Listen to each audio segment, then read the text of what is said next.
excited. This is still the month of May. We're making big moves. We have an amazing guest tonight. Before we jump into our interview with our guest, we just want to give some shout outs to our partners. And Kiana, if you don't mind doing us the honors. Yes, we want to shout out. Well, I was ready to sing it. We want to shout out our media partners. Nicotine Media is our host studio for the Connected Corner. And we want to shout out Radio on Fire. Thank you. And also WMEG Radio, our media partners. So you can follow them on social media, Facebook, Instagram, YouTube, and you can catch Tori and I over there on their platforms as well. Yeah, so very big shout out to them. Thank you, Kiana, for that. We also want to give a shout out to FACE, the FACE organization at 1645 North Calhoun, right in the heart of Sandtown, Winchester. We want to say hey, and we're grateful and glad that you are recovering, to Marlo Hargrove, who is a brother, supporter, and friend. So Marlo was in the hospital last week. We've been praying. We are just so grateful we saw Baltimore pull together. There's so much power in prayer. And so we just wanted to give him a shout out and acknowledgement as well. Want to say kudos to Doc Cheatham and the amazing community activists in West Baltimore who walked from the Easterwood and Matthew A. Henson neighborhoods all the way up to Mondawmin, as they are identifying and continuing the fight against hunger and the fight against the food desert. It's really, really tough. Most people don't understand that in this community, Shoppers at Mondawmin is a supermarket that most people have to go to, no matter where you live. And that area, the 21217, 21216, definitely needs more supermarkets, more fresh fruit and food options, more water options. So shout out to everybody who was able to go out and to be a part of the Boots on the Ground campaign to bridge the gap and to end hunger in 212161715. We just want to shout them out and say thank you for the good work that you're doing. Yeah. And I have a personal announcement. I want to give a shout out to the amazing visionary Cheryl Woods. So we want to say thank you, Cheryl, for just being a woman who crushes mediocrity. I was able to be one of the contributing authors in this book project, and we made it to the first place, right? #1 bestseller for Amazon with the book called Women Crushing Mediocrity. And so I'm beaming and gleaming because I'm an author. So shout out to them. Hey, Lila Author. Ha, ha, ha. Look at that play on words. Author. She's an author too. So shout out to the book. If you guys are interested in getting the book, you can get a digital copy for 99 cents today. I mean, come on, right?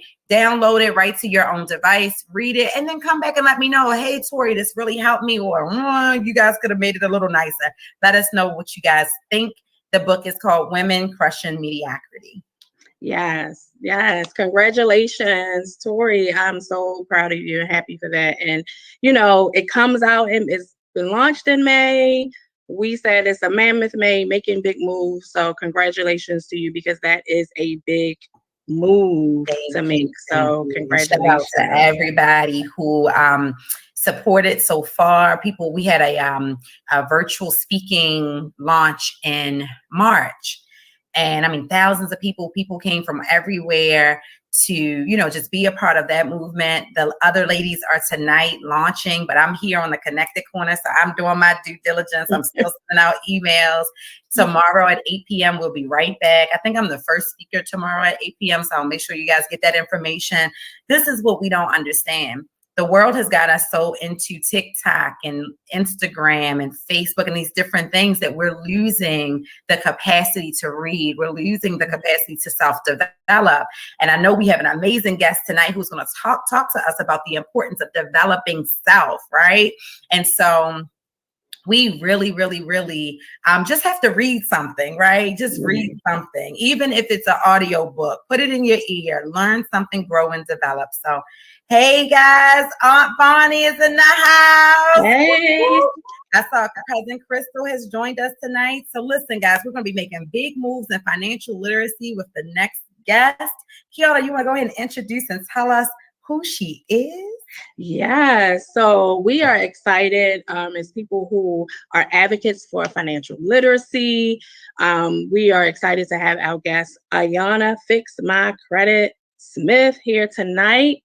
And so we have put it out there. Make sure you're tagging people, let them know to get on here, because everybody that's reaching out and asking Tori and asking me I need to fix my credit, how I do this, how I do that. We have an expert in the house tonight that is going to be talking to us about financial literacy, how to fix our credit. She is passionate about helping others build legacy and generational wealth. So without further ado, we're going to welcome Miss Ayannah Fix My Credit Smith. Hey! I love the intro, guys. I love it. Thank you. Amazing. Credit is one of those things that, it's no different than religion and politics. In Black households, we don't talk about credit at the table. We're embarrassed if our credit score isn't what it should be, and all of these things. And so what you are doing is monumental. So thank you. Tell us a little bit about your background. How did you get into credit, and how did you become Miss Fix My Credit? Well, so basically, my credit was shot. And I tell my clients all the time, never co-sign for anybody, not even your mama. I co-signed for my ex, and it turned out that I had to file bankruptcy for him, and myself as well. And then once I did that, once you file a bankruptcy, you have to rebuild your credit, because you're already looking at as someone who is not good at credit, or someone who's not good at responsible at paying their bills. So building your credit up, you always you're looking at a higher risk.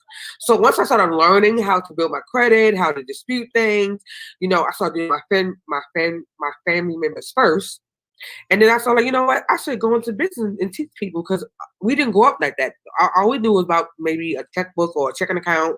We didn't really know about, what's the credit score, if we want to run your credit. Comcast. I remember I had before Comcast, was it like Cox? What was it before Comcast?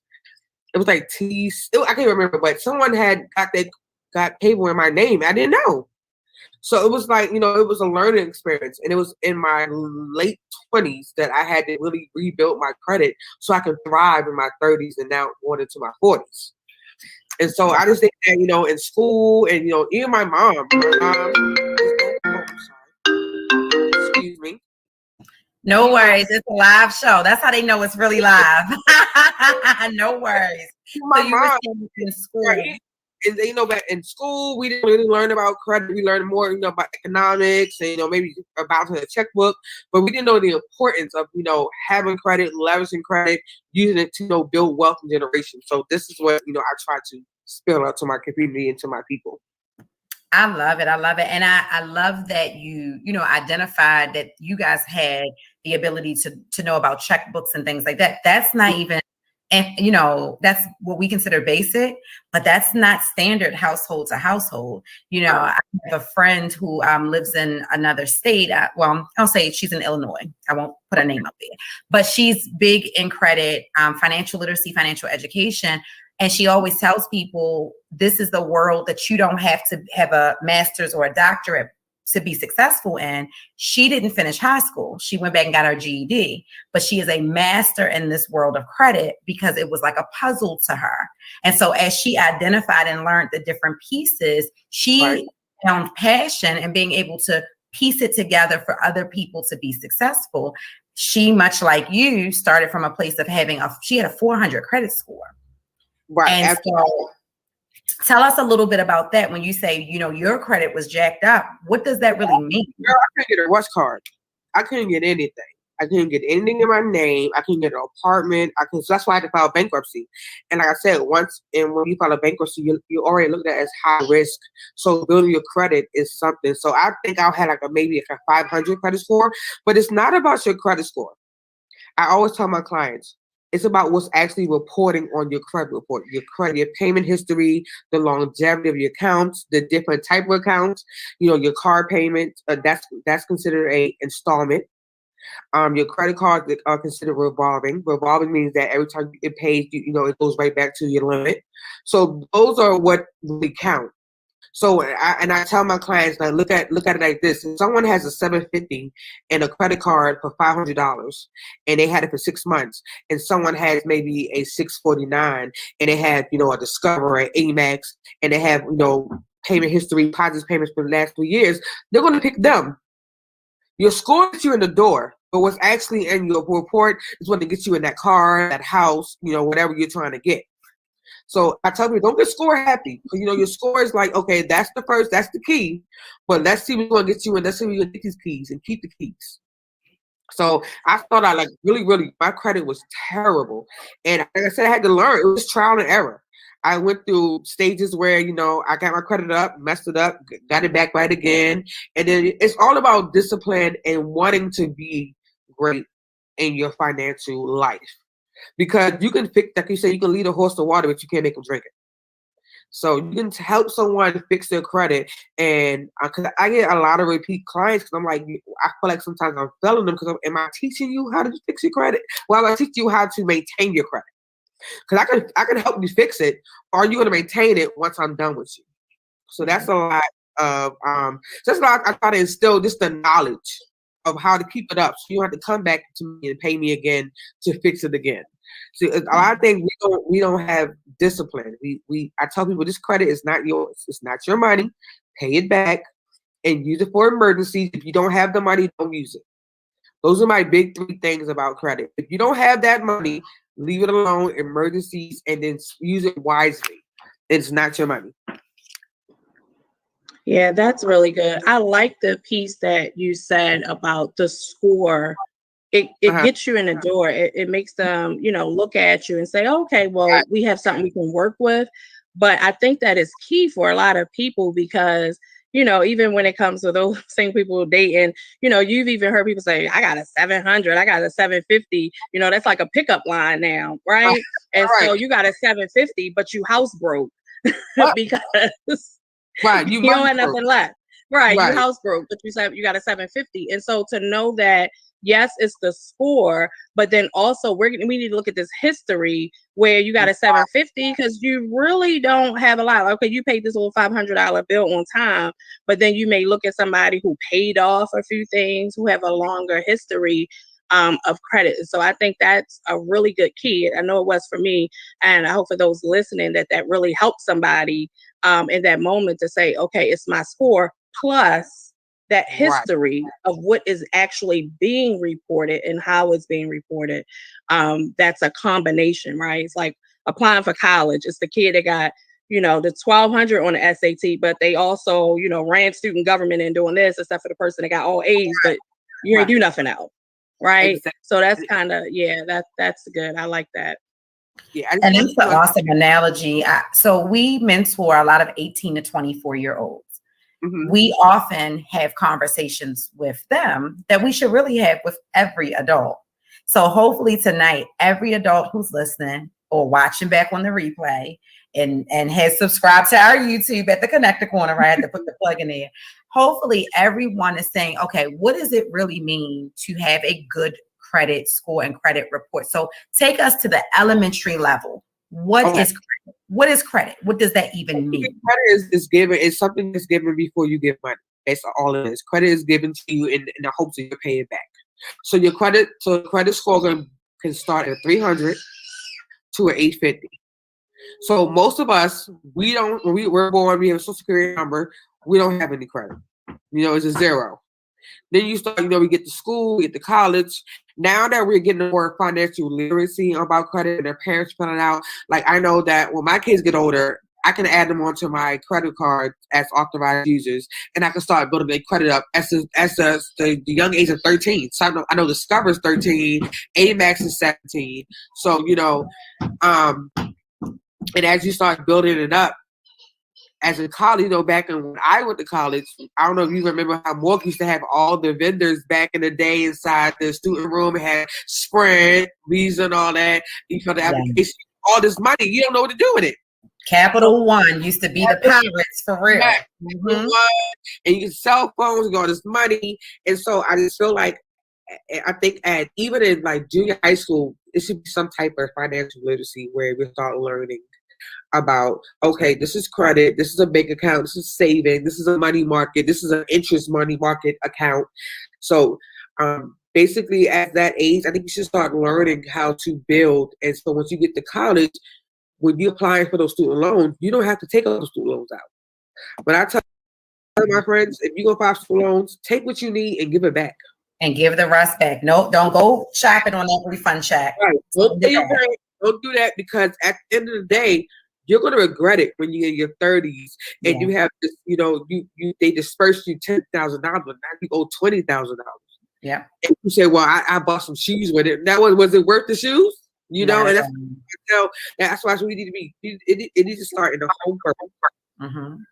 Start. So let me just clear this up. Go back. You said which card was age 13? That the person, the child. So Discover is 13. Mm-hmm. Amex is 17. Okay. And then other cards are 18 and over. I have a link where I can send you all the cards where you can start. Yes, share that with us, and we'll share it with anyone that's listening. Yeah, also, guys, if you say my 13-year-old is not mature enough, we're not even having the conversation. We are big advocates for the Capital One youth accounts and the Green Light youth accounts. And what they are is just little debit cards and things like that you can start having these conversations with your young people. So remember, when you come to the Connected Corner, you're going to get news and resources you can actually use. You have to use them. So, okay. So 17 years old, 18 years old, now I got a credit card. What do I do? So I always tell them, if you're responsible, you're working, gas, groceries, whatever subscriptions you have, and auto pay. Let auto pay be your best friend. Because I feel like people are scared of that word. My clients say, auto pay. I'm not paying. Pay auto pay. Pay that $25, and you can always add more later. But at least you're on time, because your on-time payments is almost 50% of your score. So if you're late, that could drop your score down to 70 to 100 points. And you're kind of, oh my God, I paid 30. I only paid it one time late. Why my score go down from 600 to 500? Because you paid it late. Put it on auto pay, pay that minimum, whatever it is. Like I said, you want to stay under 30% with any credit card. I'm big on this zero. Whatever I use, I pay it off, because with credit cards, I don't want to get my money. I did the years of spending my credit. I like the cash in my hand. But when I do use it, I try to pay off whatever the statement balance is. There's a difference between the statement balance and your minimum. Your statement balance is what the end of that month and what your balance is. Your minimum, what you have to pay, they already calculated that when they gave you your limit. So you have $1,000, and your statement and your minimum balance may be $35, but you spend $400. So when you get that statement at the end of the month, it says $400. So that's the two I try to tell people, like, if you want to stay ahead of your score, because your score is like a game. It goes up and down. It fluctuates. So if you want to keep it up, pay the statement balance. If you can afford it, that's fine. Pay the minimum, just pay on time, but be aware of the interest. Like, there's a lot of subprime credit cards. First Premier, Capital One, Credit One, Surge Card. These are a lot of subprime. Subprime mean that these guys are give you low limits with high interest rates. And they prey on people like bankruptcies, low credit scores, because they see that, okay, they haven't paid the card on time. We can make more money off of them, off the late fees and the interest rate, rather than paying their cards on time. So that's why I tell people, if you're going to start off paying, if you're going to start building your credit, Capital One, Credit One is fine. Pay it on time. Use it as a tool. This is a tool to build your credit. It's not a leisure card. It's a tool. Then once you get the big cards, the Discovers, the Amex, the Chase, close them accounts out. That's when you start playing around. So now you got them, you $10,000, $20,000. So I try, don't let that $400 entice you. It's $400, right? You know what I'm saying? And a lot of people, they think it's free money, and it's not. So it's kind of like a game. You got to just have them. You got to educate them. and let them know when you start off, these are just tools to help you build up. This is not something to play with, because then you get overwhelmed. You got all these cards. Now you're like, oh, I got $25 here, $20. Oh, I forgot. It's the 15th. It's the 14th. And then you come back to me, ask me, well, what can I do? Nothing. Now I can't do nothing for you. Nothing. Because you just spend all these damn cards and they ain't gonna come to the credit report because you still owe them. And now you can get sued or garnished and get the wages and all that stuff. I love it. I love you. So, and I think some of it is, and why people probably, your clients or people come to you, because it's important, especially somebody that's in finance, doing taxes, being an accountant. I always have the hardest job, so I always tell people, I'm used to being the bad guy. I'm the compliance person. I'm the checks and balance. I get it. And so you want to make it so people feel comfortable to come. And so you're putting it in a way to make people feel comfortable. It's like we're laughing. It's, it's funny. It's not funny, but it makes you feel comfortable about it. It's almost like, you're telling the joke, the comedian, making the joke, but it makes you reflect on the fact that, oh, that's me, and I probably need to get this right. So I think that make people comfortable in talking about it is important, especially because it's a tough subject to talk about. Most certainly. So what is the worst place to be? And we hear this all the time. Is it poor credit or no credit? Which one is worse? Poor credit.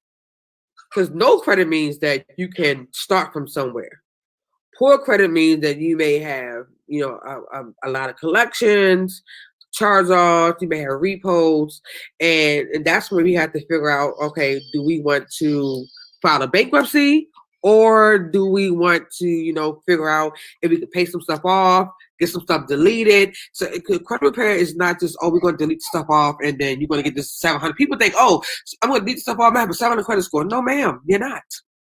You may have to pay some stuff off. You may have to file. And sometimes people are scared of the word bankruptcy. Bankruptcy sometimes is better than credit repair, because now you're not liable for nothing. You're not liable for no debt. You're not in the, you're not trying to get, no one's going to try to sue you. No one can try to garnish your wages. So it's just depending on the severity of your credit report. Got it. And that, I'm sorry. What were you saying? It is good, right? Because you can have someone like, your son or your daughter, and they're 19, 20, they have no credit, add them as authorized user. You don't have to give them your card. Like, you have to give them access to your money. Basically, they just piggybacking off of your credit history so they can get their own credit history. And you can always, anytime, terminate that, that card and that history.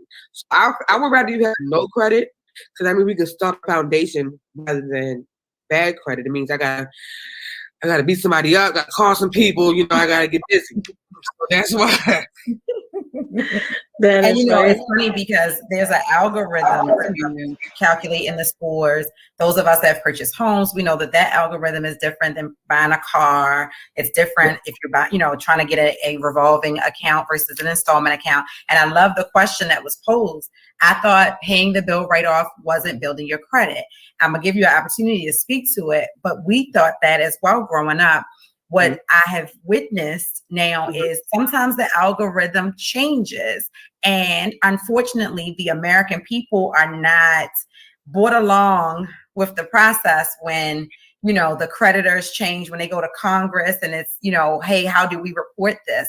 So let's talk a little bit about that. We were raised believing if you didn't leave just a little bit on it and have something to pay off each month, you were not building your credit. Now you're saying, no, spend it and pay it off immediately. That helps your credit. Speak to that for me. So basically, there's two different algorithms. There's the FICO, the Fair Isaac Credit, score, and there's the Vantage score. So your Vantage score is basically what everybody sees on Credit Karma. Credit Karma gives you, like, you go to Credit Karma, like, oh, I got a 700, but you go to Equifax or something, they say, oh, girl, you got a 450. So your FICO score is what most lenders, I'm going to say like 85% of lenders and car dealerships that they use. Your Vantage score also, there are a lot of companies that use your Vantage score as well.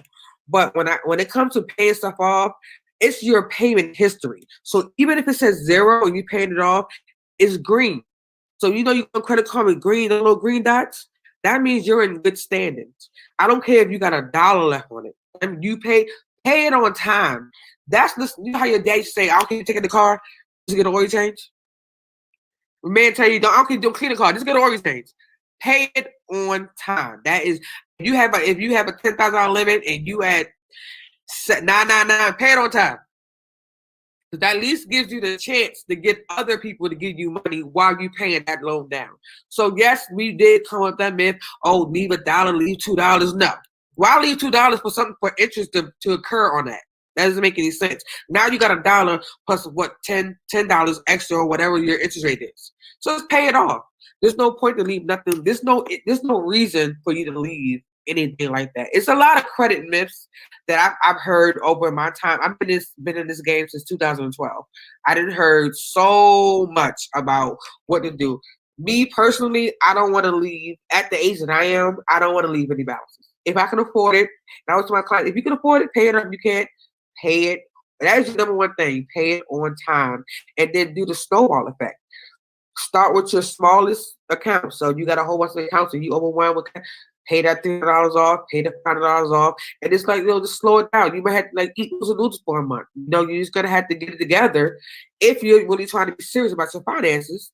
Pay it off, and then close some of the accounts off. Go to retail accounts. Don't go to Target to save 10% on a card. That 10% is taxes. Girl, listen, you don't get that card.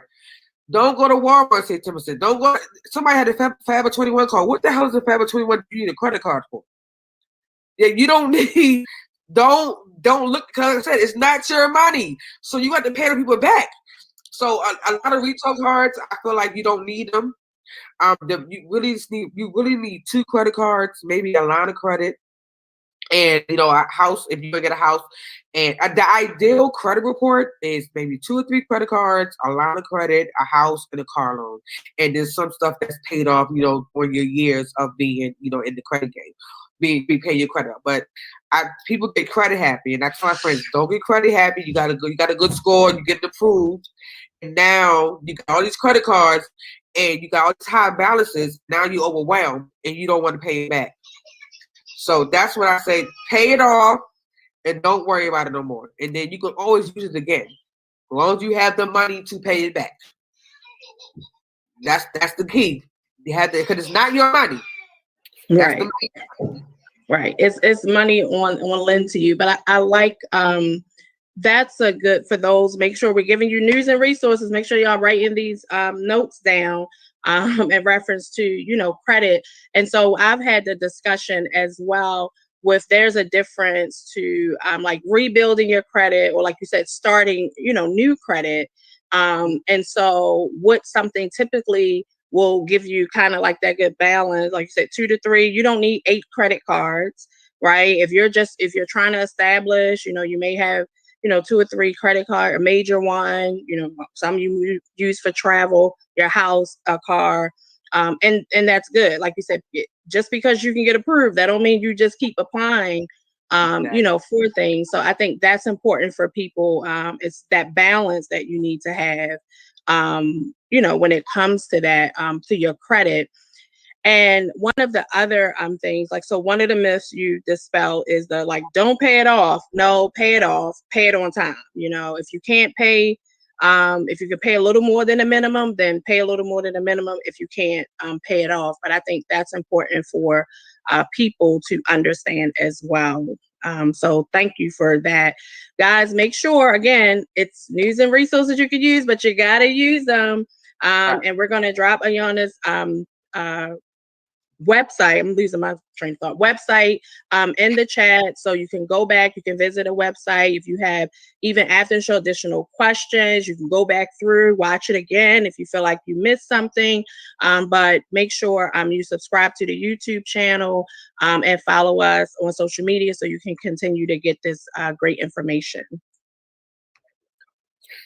Awesome. So for anybody who's listening, they say, you know what? I was that person, or I am that person. I know the ex-president had, bankruptcy after bankruptcy. However, I'm not a, middle-aged white man in America. I think I want to file a bankruptcy, but I'm afraid. We always tell people that there are rules to the game, right? And you got to learn the rules. When you watch and see what the counterparts do, they're not fearful. They understand there's tools, there's tricks to the trade. Talk a little bit about bankruptcy and what does it really mean? And is it a second chance to mess up again? What is it really? So a bankruptcy basically is that you are giving up. You are basically saying, I cannot pay this debt anymore. I have no resources. I have no funds to pay this debt, and the government is going to take over. And the government is going to take over and pay that debt off your hands. So, let's just talk about bankruptcy. In bankruptcy, you have to have at least $5,000 worth of debt to file a bankruptcy. The minimum. I get a lot of clients who file bankruptcy because they get sued, they have repos, they get garnished, their bank account has been frozen, they can't use the money. A bankruptcy is not a bad thing. Like I said, the other folks do it all the time.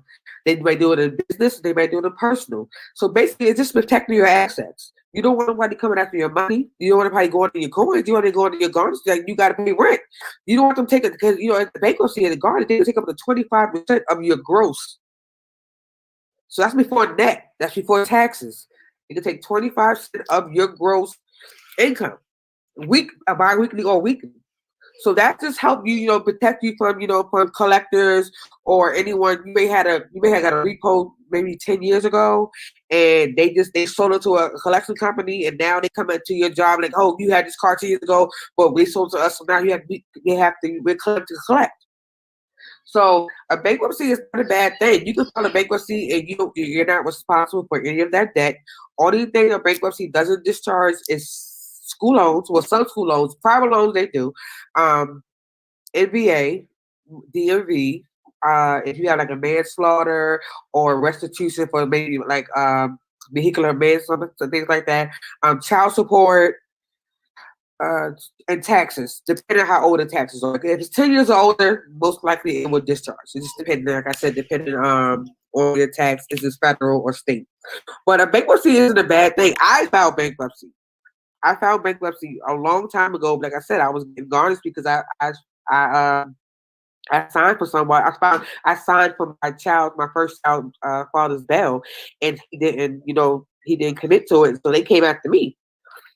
$25,000, and I'm like, y'all not gonna go in my check.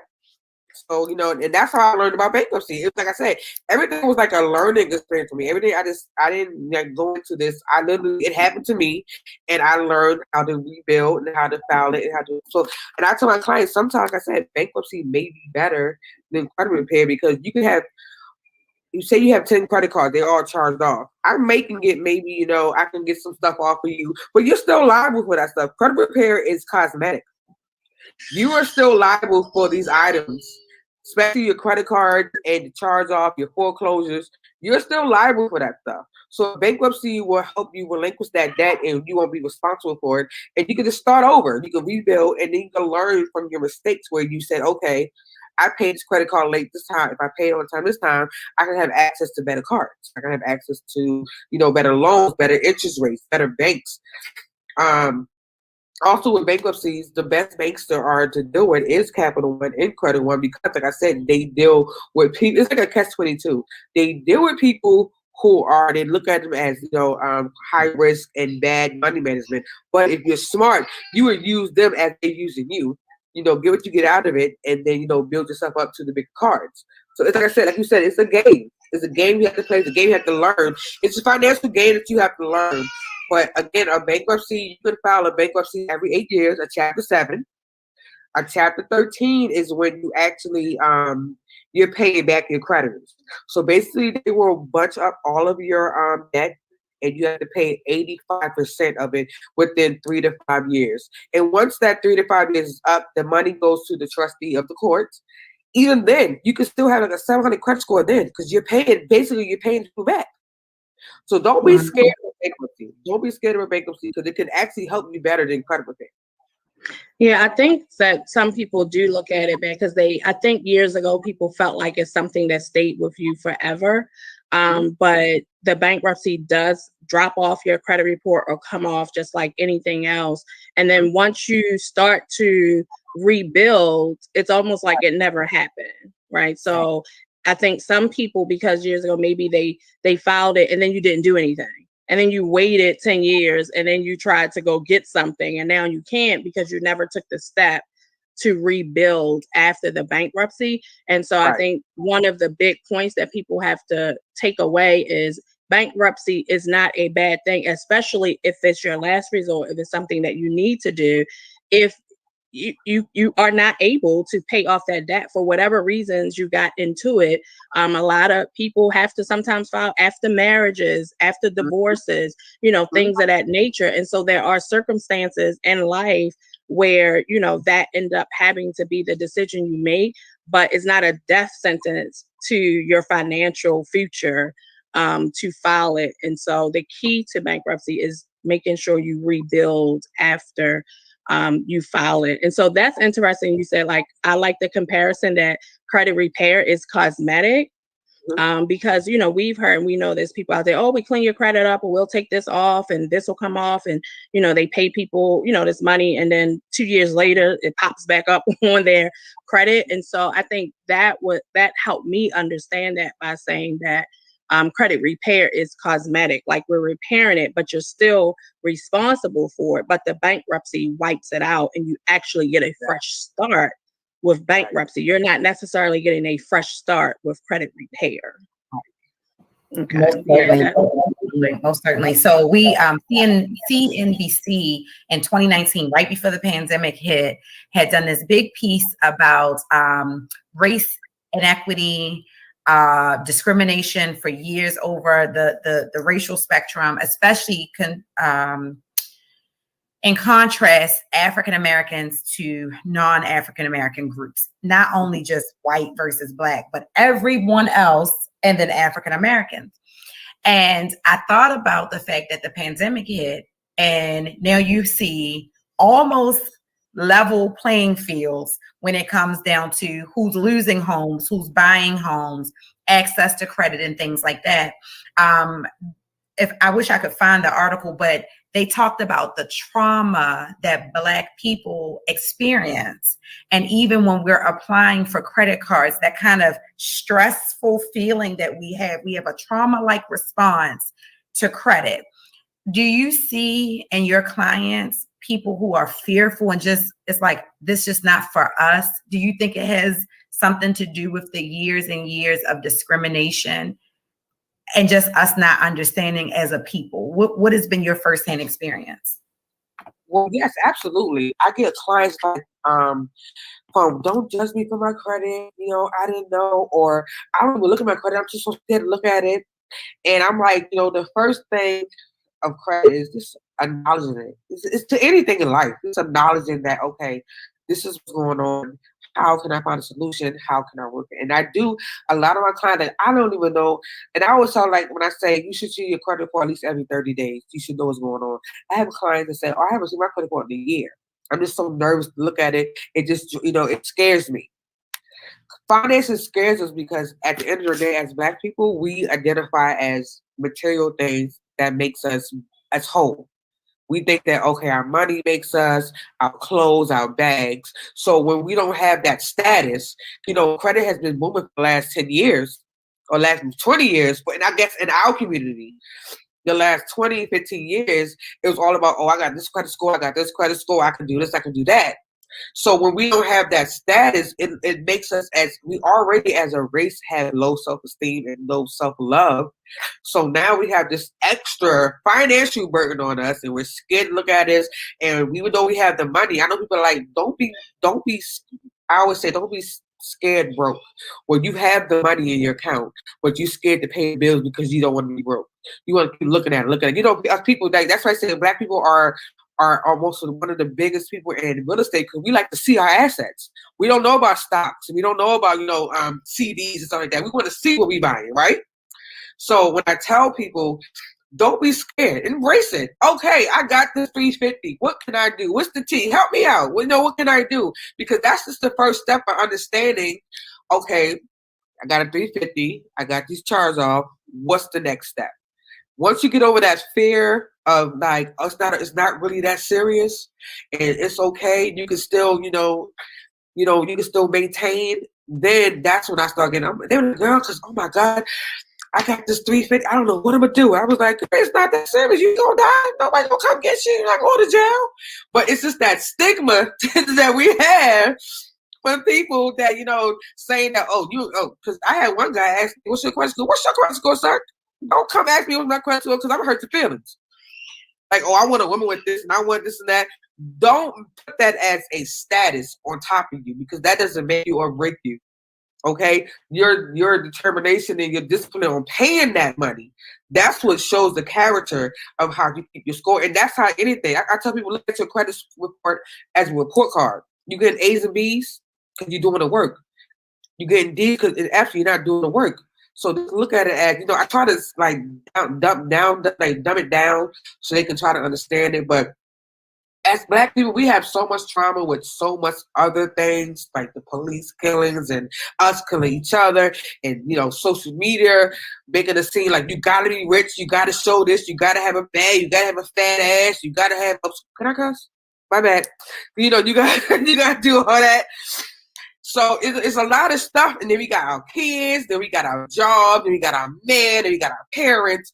Now we gotta do a goddamn Credit Karma and say, oh, we can't get the car, we need a co-signer. So it's a lot of stress when it comes, and it's a documentary that I watched years ago on HBO, how the credit company were targeting young kids, and they were getting in debt. This one man this young boy killed himself because they kept calling him and calling. This before the laws came in and you couldn't call after 8, you couldn't call people jobs, you couldn't call the neighbors, because these collection companies were vicious. They would call your neighbor, call your job, call you 20 times a day. So before these laws came in, this young man killed himself, and even then it didn't really register. As I got older and I thought about it, I'm like, as a Black man, has to worry about driving, have to worry about walking down the street, have to worry about jogging. Now I got to worry about if I go on the bank, or they will discriminate me and give me a high interest rate because I'm Black. But I got the credit, I got the money, I got the job history, but y'all still gonna give me a high interest rate because I'm Black, because you think I'm a statistic, and you think Black people don't pay their bills. So yeah, I've seen it, and I have tried to talk people down from the ledge.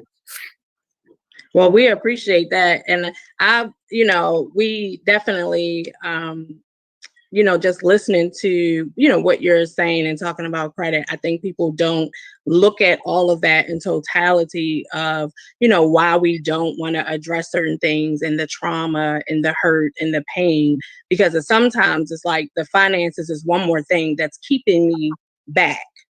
Right. And so I think that's where a lot of that comes from, because it's like, one more thing I have to deal with that's going to keep me down, that's going to keep me back, that may keep me from moving forward. And so it's good that, your clients, that yourself is helping people, kind of get over that hump and get over that fear, because it is a part of adulting. It is a part of life. An important word you said is the discipline. Right. And so, yeah, you may have possessions, you may have these things, but discipline is important, not just in your finances, but that word across the board. And so if you're a disciplined person in other areas of your life, bring that discipline over into your finances, and be disciplined in how you pay your bills and the things that you do. And so that is very important. I love, I don't know if this is the word, love how you, really tied in really social injustice. Like who thought, or who would think that the social injustices that we deal with, ties into how we feel, as Black people in our finances, and applying for stuff, or going to buy a car, or going into the bank, all of those things that we have to contend with. So being socially aware is important. And obviously you definitely are that. We have our next segment coming up. Tori, we do, it's a question segment. So it's key questions. It's a tongue twister. So key questions. we're corny like that. And so so you'll have, this is a 2-minute timer. We actually have a little timer here. And I'm going to ask you 3 questions. You have to answer all 3 questions before the timer runs out. Girl. All right. Right. So you have to answer. You said, get ready. You said, I took my glasses off. Look, I can tell you competitive. I can tell you was competitive. She's like, I'm getting ready. Wait a minute. Let me sit up. I'm gonna take my. So I'm gonna ask all. You have 2 minutes to answer all 3 questions. So just think about that. They aren't super difficult or deep, but it's just something to kind of get into. All right. So I will not turn the timer over until after I read the first question. Okay. All right. And so, audience, you pay attention too. We want to hear from you as well. All right. So the first question is, how do you measure your success? So how do you measure your success? When I wake up in the morning, how do I measure my success? Literally, I wake up every morning and I say a prayer. God, thank you for waking me up, waking my kids, my friends and family, and those who didn't make it, help their family make through it. And please forgive me for my sins and let my consequences be lenient. And as my day goes on, I see like, okay, this was done. Because I have OCD with time. So I give myself a little task.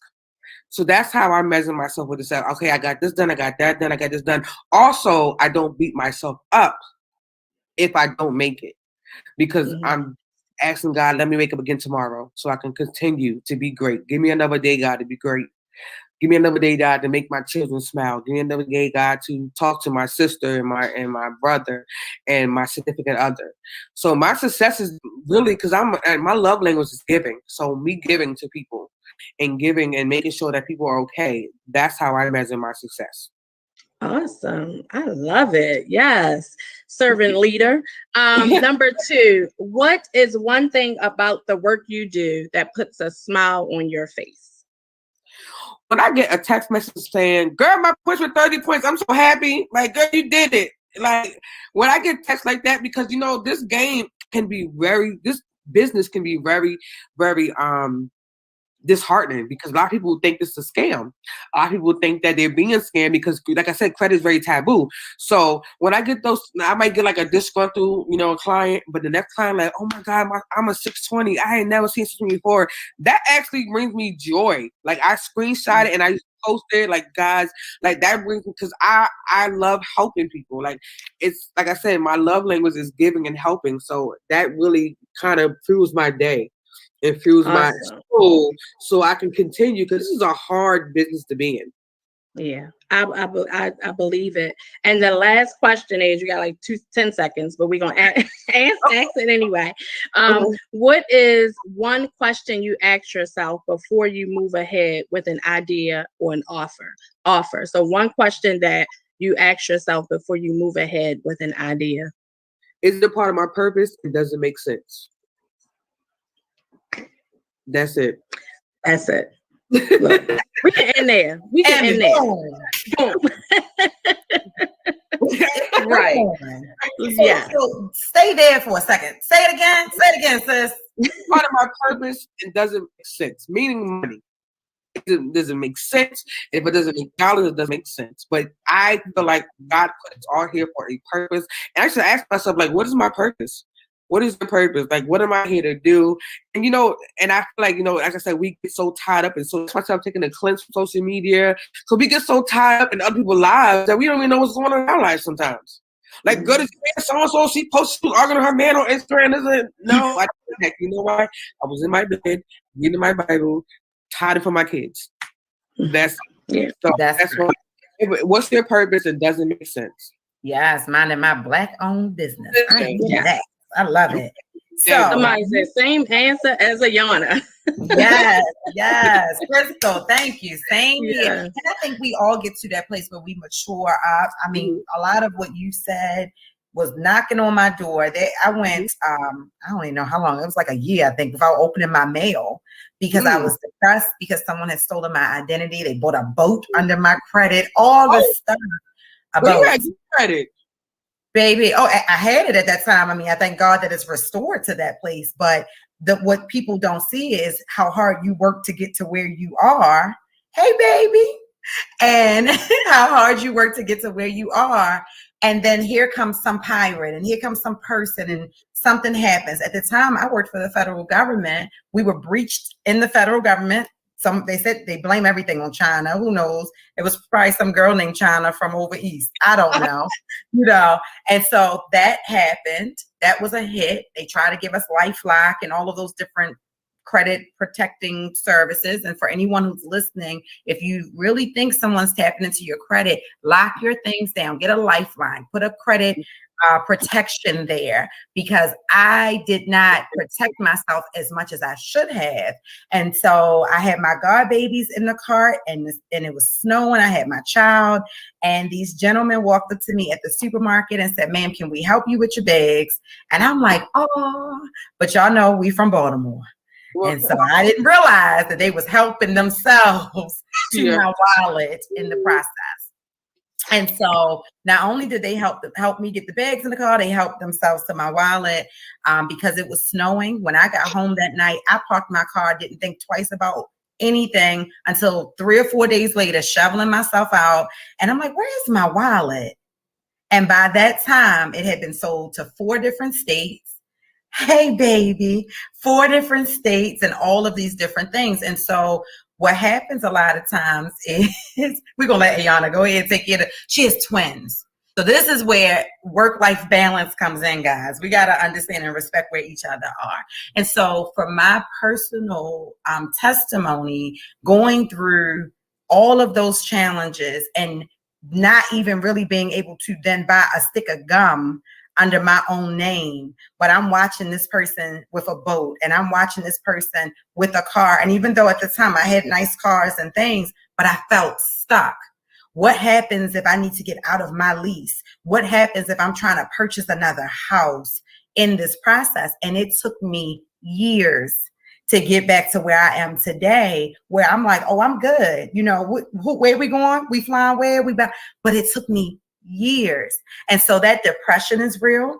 That frustration is real. The money you're going to pay to recover is real. And so for anyone who's listening, protect your credit. Be proactive so you don't have to be reactive. Because I know y'all saw me selling waters and roses on the side of the road. That was so I could pay off the stuff because old boy bought a boat in my name, And so before we wrap up, Ayannah, what credit protections do you recommend for anyone out there who may be listening? So like I said, I'm a big advocate. Check your credit report every 30 days. Use any app, Credit Karma, Credit Sense. You can go, your credit card sometimes gives you, access to your credit report.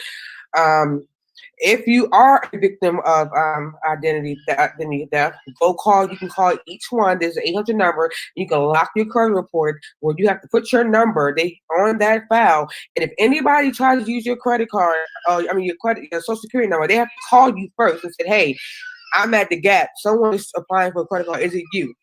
It's so crazy that you asked me that because a client called me last night crying, saying that I was about by my house and someone got a card in my name and my score dropped down to 600 from a 7 something. I'm like, this is what you need to do.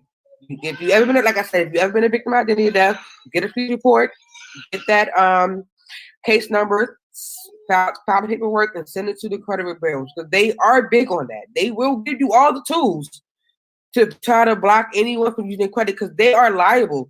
Because like I said, a credit report has to be technically 100% correct of all information, or they're liable to get sued. And you can take Equifax to pay the court. So there are. So like I said, LifeLock is kind of expensive, but I mean, because I used to work for the federal government too. I worked for DHSS. Mm-hmm. Okay. I worked for 10 years. Mm-hmm. So I remember that breach. But like I said, check your credit annually. Check it like you check Facebook. Check it like every time my client. Same when you be on Facebook, Instagram, on Shade Room. Check your credit report. Check Credit Karma because it gives you real time updates of what's going on. Soon as somebody apply for your credit report, you'll get that inquiry just like that. Most certainly. Yep. And I'm going to tell you guys. I'm sorry to cut you off, but with what's happening out of the pandemic, with the unemployment rates being so high for our country, the way employers are going to start measuring candidates for employment, they're going to lean a lot more into credit. I know firsthand. I was in a meeting this morning that blew my mind when we start talking about qualifying factors for employment for our country. So if you know you got a 480, a 520, a 550, you know you just have that one thing that you refuse to pay that's putting you in a negative place, or you're currently unemployed, have the conversations with the credit bureaus and see if you can work out something, because you do not want to remain unemployed because of your credit score. Exactly. And also, even with the federal government, they run your credit. Trying to get top secret service or trying to get any type of clearance, they're running your credit, your background, talking to your neighbors, talking to your pappy, your auntie, all them people. So they run your credit for insurance, they run your credit for any, credit, I would say credit, cash is always key to me. Credit is right under there. Because like I said, that is your history. That's how we can tell who the type of person you are. So okay, you pay this. You could be the best person in the world, love God, work for church, pay tithes, but you got that $550. They you'll get that Sonata for 24% is the highest they can give you in Maryland State. And that's another thing about, I always have more time. People talk about dealerships. Like there are a lot of predators in the dealerships. They charge you 20% rate. You're paying damn near 2 times for the car. They give you, and they got these subprime banks, Santander, Westlake, Credit Acceptance. These are all subprime banks that prey on people. They want you to fail because that's how they get their money. But that could be another subject. Yeah, we bring you back. We have special segments, and we can really just do something on that to help, people, because we know like people go look for cars, and I'm like the pit bull. I'm like, take me when you're gonna look for a car, because knowing like a lot of those things, and so that is important information for people to know. So we would love to have you back to talk about that as well. Well, guys, we are down to the end of the show. And so we want to make sure if you're watching, if you're just catching us, you tuned in late, you can go back and you can replay. You can go over to YouTube and watch us on the replay, and make sure you subscribe to our YouTube channel and hit the bell so you are notified when we go live on the Connected Corner. So, Ayannah, tell us where we can find you, how people can connect with you. Connect with me on Facebook as Ayannah Credit Smith. On Instagram, it's Ayannah Credit _. And on my website, goodcredit.com. You can give me a call. Don't call me too late. 443-547-9495. I do not answer text messages at 2:00 in the morning. Did you call? That's the law that late. If you don't call me that late, don't call me that late. Amen to that. Let's respect everybody's boundaries. My God. So look, guys, I'm Tori Rose, the Connector. You feel free to find me on social media at Tori Rose, the Connector, or Tori Rose is my personal page.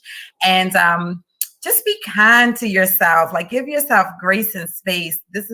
It's a hard life, but it's worth living. So if you are struggling in certain ways, guess what? You're not alone. These are news and resources that you can actually use. And yes, get rid of that Forever 21 credit card. Your butt. I saw some of y'all in them Forever 21 outfits. You looking Forever 29. Right. And don't stop. But anywho, Kiana, where can we find you? You can find me on all social media platforms as Kiana B. Jones. And you can find us at the Connected Corner on Instagram, Facebook, and YouTube. Yes, guys. Hey. It's been real. Catch us next Tuesday. Yes. Thank you, Ayannah. Wait. If you want to be a guest on our show, you want to be a guest on our show, please be sure to email us at bcg.manage@gmail.com. We're booked up all the way through for a little while, but still email us. We want to hear from you. If you think you have a service or a product that you want to share with the world, you want to make sure people hear about it, you want to come and get connected, email us at bcg.manage@gmail.com, and in the subject, write guest inquiry. All right, guys, have a good one. Good night. Thank you so much.